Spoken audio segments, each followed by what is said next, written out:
விஜய்க்கு ஓட்டு போட்டு ஆம்பளை புண்ணாமணி திட்ட எனக்கு வார்த்தை கிடைக்கல. தளபதியோட தொண்டர்கள் எல்லாத்துக்குமே வணக்கம். ஒரு பொட்ட புறம்போக்கு நாயி தளபதி விஜயை அவதூறா அசிங்கசியமா பேசுறதுதான் அந்த ஒரு வீடியோ அப்படின்றது நேற்று முழுக்க சமூக வலைதளத்தில் ரொம்ப வைரலாக வந்துட்டு இருக்கு. கெட்ட கெட்ட வார்த்தையில் பேசியிருந்தான்.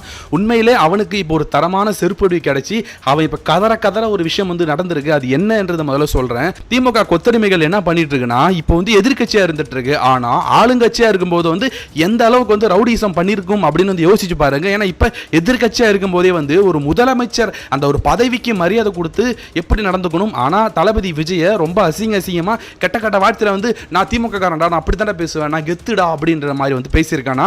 ஆளுங்கட்சியா இருக்கும்போது எந்த அளவுக்கு தெனா விட்டு திமிரு இருந்திருக்கும். இதை விட பல மடங்கு நாங்க தான்டா, நாங்க என்ன வேணா செய்வோம்டா, எவனாலையும் எதுவும் பண்ண முடியாதா, போலீஸால கூட எதுவும் பண்ண முடியாதான்ற அளவுக்கு எந்த அளவுக்கு இருந்திருப்பானுங்க பாருங்க. ஆனா தளபதி விஜயோட ஆட்சி இது. தளபதி விஜய் விமர்சனம் பண்றதை தாண்டி முதலமைச்சர் விஜய நீ அசிங்கமா அவதூறா பேசினதால இப்போ தமிழ்நாடு காவல்துறை இந்த புறம்போக்க தூக்கி உள்ள வச்சிருக்கு. தளபதி விஜய அசிங்கமா பேசினா இவனை தமிழ்நாடு காவல்துறை இப்ப தூக்கி உள்ள போட்டிருக்கு. அது மட்டும் கிடையாது, இவன் வெளியே இருந்தானா சமூகத்துக்கு ரொம்ப ஒரு கெடுதல் நடந்துரும், அதனால இவனை தூக்கி உள்ள வைக்கிறோம் அப்படின்னு காவல்துறை விளக்கம் கொடுத்திருக்கு. ஒரு தமிழ்நாட்டு முதலமைச்சரையே இந்த அளவுக்கு தைரியமா ஒரு பொது வெளியில இன்ஸ்டாகிராம்ல அசிங்கசியமா பேசி வீடியோ போட முடியுதுன்னா அப்போ இந்த திமுக கொத்தடிமைகள் எந்த அளவுக்கு ரவுடிசம் பண்ணிருப்பாங்க அப்படின்னு யோசிச்சு பாருங்க. அதாவது விமர்சனம் பண்றதுக்கு எல்லாருக்கும் உரிமை இருக்கு. எல்லாருமே ஆட்சியை விமர்சனம் பண்ணலாம், முதலமைச்சர் விஜயம் விமர்சனம் பண்ணலாம். அது எந்த மாதிரி பண்றோம்ன்றது இருக்கு. இப்படி தரங்கட்டு அசிங்கசியமா ஆர்வ கோளாறுல பண்ண போய் தான் நிறைய பேர் இப்ப ஜெயிலுமே இருந்துட்டு இருக்காங்க. இந்த ஒரு புறம்போக்கும் இப்ப உள்ள போயிட்டான். இது போல முதலமைச்சர் விஜய அசிங்கமாவும் அவதூறு பேசி பொய் செய்தி பரபரவனுக்கெல்லாம் ஒரு பெரிய செருப்படி தமிழ்நாடு அரசும் தமிழ்நாடு காவல்துறையும் கொடுத்திருக்கு அப்படின்றதா உண்மையான விஷயம். நீங்க இவனை பத்தி என்ன நினைக்கிறீங்கன்றத கமெண்ட்ஸ்ல சொல்லுங்க. சப்ஸ்கிரைப் பண்ணாதவங்க சப்ஸ்கிரைப் பண்ணுங்க. தேங்க்யூ.